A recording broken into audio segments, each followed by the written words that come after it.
Halo pendengar dimanapun Anda berada, sebuah program mini drama sekitar perbincangan tentang memaafkan dan membangun akan hadir bagi Anda. Satu bahasan yang menarik dan menantang untuk menjadi perenungan dari sebuah diskusi ringan kaum pria. Tidak usah menunggu terlalu lama, mari kita menyimak bersama bahasan yang menarik ini.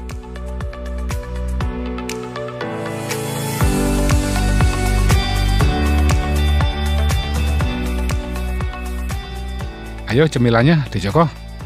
Oh, siap. Makasih Mas Bambang. Maaf ya, hanya sederhana. Semoga bisa dinikmati. Nggak apa-apa Mas. Yang penting lumayan bisa membangunkan lidah, gigi, dan perut. Kalau terlalu lama tidak tersentuh atau terisi apa-apa, gigi, lidah, dan perut bisa bermasalah loh. Iya, betul itu Mas. Dari kata-kata Dijoko itu, aku jadi ingat bahwa kita tadi hendak membahas tentang memaafkan dan membangun. Oh, iya Mas. Memaafkan dan meminta maaf bukanlah akhir dari suatu kesalahan. Harus ada tindak lanjutnya. Berarti ada kemungkinan tanggapan buruk terhadap memaafkan dan meminta maaf. Iya, ada. Memaafkan dan meminta maaf harusnya dilakukan tanpa batas, sebagaimana Tuhan tidak membatasi ampunannya kepada kita. Sikap memaafkan orang lain yang dilakukan terus-menerus atau berulang kali, ini bisa ditanggapi kurang baik. Yang memaafkan dipandang terlalu sabar, dianggap tidak tegas, lembek, dan mudah kalah. Sehingga yang minta maaf karena kesalahannya itu akan terus mengulangi kesalahannya. Begitu ya? Iya Mas, maaf atau pengampunan yang diterimanya itu dianggap remeh dan murahan. Kalau melakukan kesalahan lagi, pasti akan dimaafkan lagi. Ya. Oh ya, aku mengerti. Yang minta maaf juga bisa direndahkan, karena akhirnya mengaku salah juga. Sehingga yang satunya mengatakan, begitu kok tadi, ngotot merasa benar.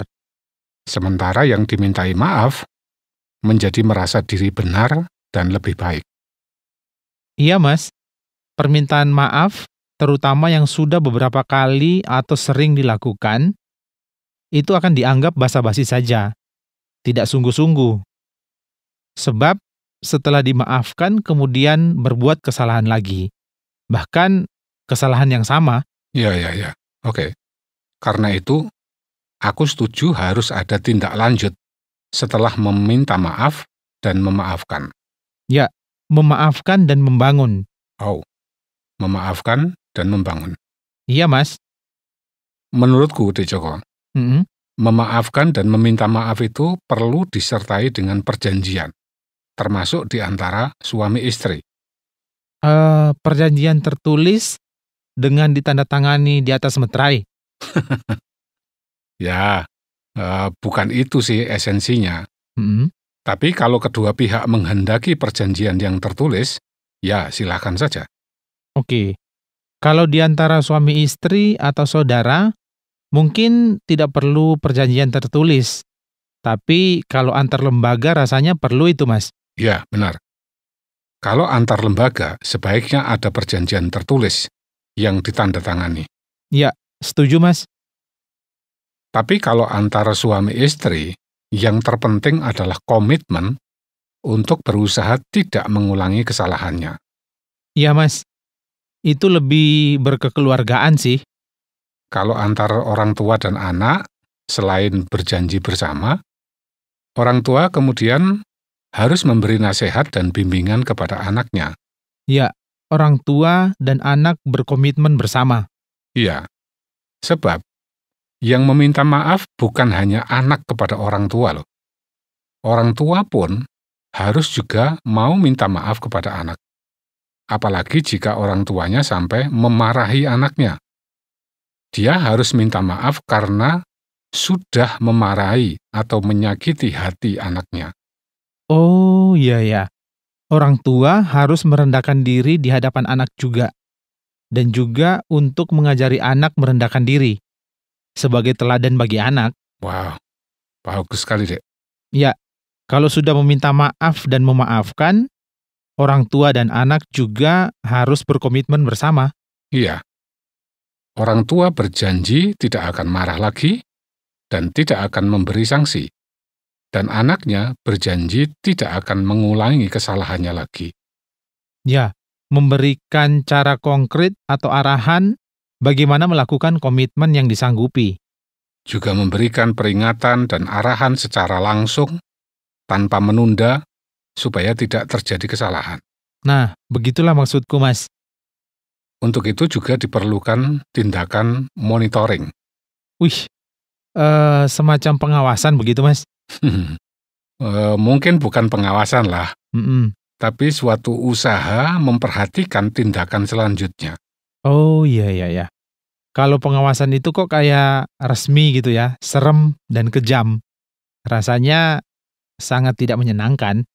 Apalagi kalau dikatakan, awas lo ya, Hmm. kalau tidak menepati janji, aku akan mengawasimu.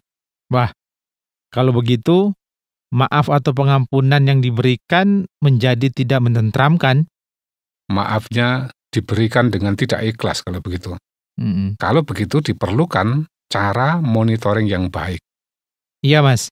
Menurutku, monitoring itu dilakukan secara tidak langsung, tetapi secara diam-diam atau tersembunyi melalui orang lain. Lalu kita menanyakan kepada perantara kita itu tentang orang yang kita monitor. Ya, betul, Mas. Perantara kita itu harus kita pesan supaya melakukan monitoring secara diam-diam. Ya, mungkin itu cara yang baik. Mm-mm. Membangun setelah memaafkan, kurasa juga bisa dilakukan dengan cara memberikan tantangan untuk dijawab. Tantangan yang bagaimana itu, Mas? Ya, misalnya dengan memberikan tugas atau tanggung jawab untuk dilakukan dengan tanpa kesalahan lagi. Oke, tugas tanggung jawab itu berkaitan dengan masalah atau kesalahan yang sudah dilakukannya atau yang lain. Iya, betul. Tapi cara itu membutuhkan tindak lanjut lagi. Evaluasi? Tepat sekali. Hmm. Evaluasi itu dilakukan bukan sekedar untuk menilai benar salahnya, tapi juga menyangkut rasanya dan tantangannya. Ya, perlu ditanyakan atau ditemukan kesulitan-kesulitan yang mungkin dialami dalam melakukan tugas tanggung jawab itu. Baik sekali. Dan jika ternyata mengalami kesulitan dan kegagalan, maka harus dipahami, jangan keburu disalahkan. Ya, harus dipahami. Ya, yang penting sudah ada usaha, sudah mencoba melakukannya. Kegagalan itu wajar. Kegagalan itu wajar. Kemudian diupayakan cara baru, atau diberi semangat baru dan dipercaya untuk mampu menyelesaikannya dengan benar dan baik. Wah, cukup konkret sih, Mas. Membangun setelah memaafkan dan meminta maaf, itu tentu ada tujuannya kan? Oh iya, tentu, Mas. Kurasa salah satu tujuan membangun itu adalah adanya perubahan sikap perilaku yang benar dan lebih baik. Kalau setelah meminta maaf dan dimaafkan, ternyata tidak ada perubahan sikap perilakunya, lalu apa artinya permintaan maaf itu? Iya, aku setuju sekali, Dek. Hmm, Dimaafkan itu bukan sekedar untuk menghapuskan kesalahan, iya. tapi dimaafkan supaya ada pembaharuan hidup. Jadi tujuannya lebih ke depan lagi gitu. Iya, betul. Dengan memaafkan dan membangun, itu diharapkan juga terwujudnya kerukunan yang permanen. Ya, setidaknya kerukunan yang lebih lama dan lebih sering terjadi. Tidak sering terjadi konflik lagi. Ya, karena kalau dalam hal perkawinan, tujuannya kan membentuk rumah tangga yang bahagia dan lestari. Bahagia itu kan berisi kerukunan. Iya, Mas. Jadi kerukunan dan kebahagiaan itu terwujud dari memaafkan dan membangun. Selain itu, memaafkan dan membangun juga bertujuan berjalannya tatanan kehidupan yang baik dan kehidupan bersama yang penuh damai dan tentram.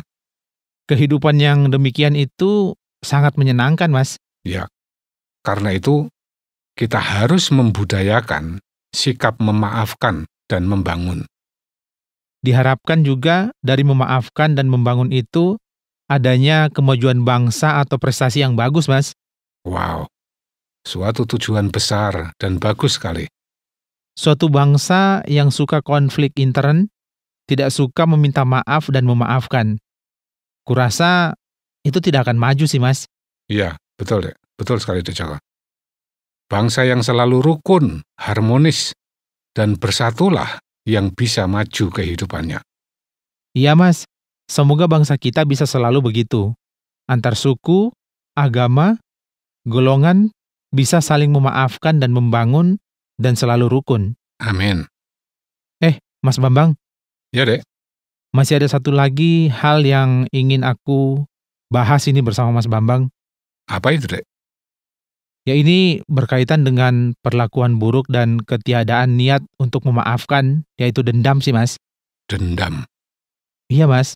Mas Bambang, kira-kira masih ada waktu nggak ya? Oh, ada waktu kok. Oke, maaf, aku ini sepertinya menyita waktunya Mas Bambang untuk Mbak Susi ini. Oh, gak apa-apa. Nanti kami akan punya waktu berdua. Siap.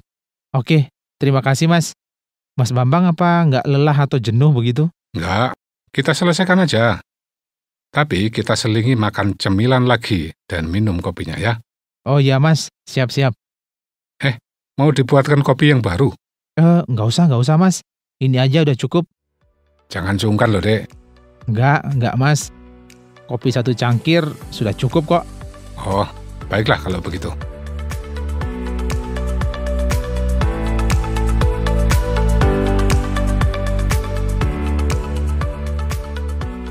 Sahabat pria pemberani, demikian tadi obrolan tentang memaafkan dan membangun.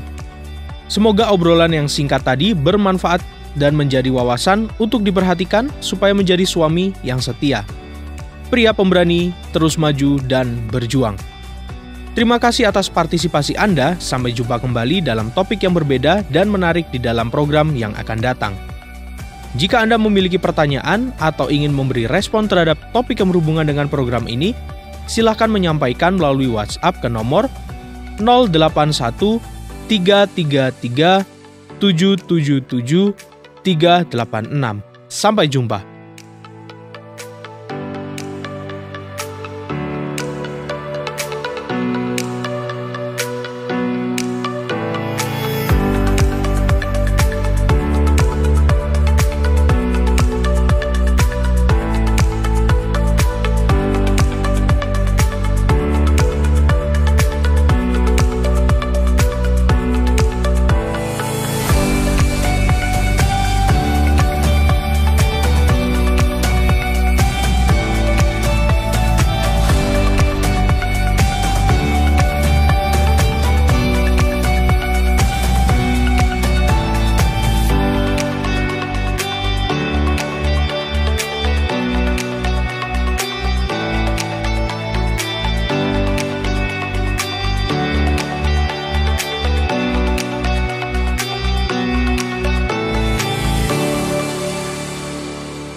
Terima kasih Anda sudah mengikuti program kami. Jika Anda diberkati, jangan lupa like, komen, dan share supaya Anda tidak ketinggalan setiap program terbaru kami.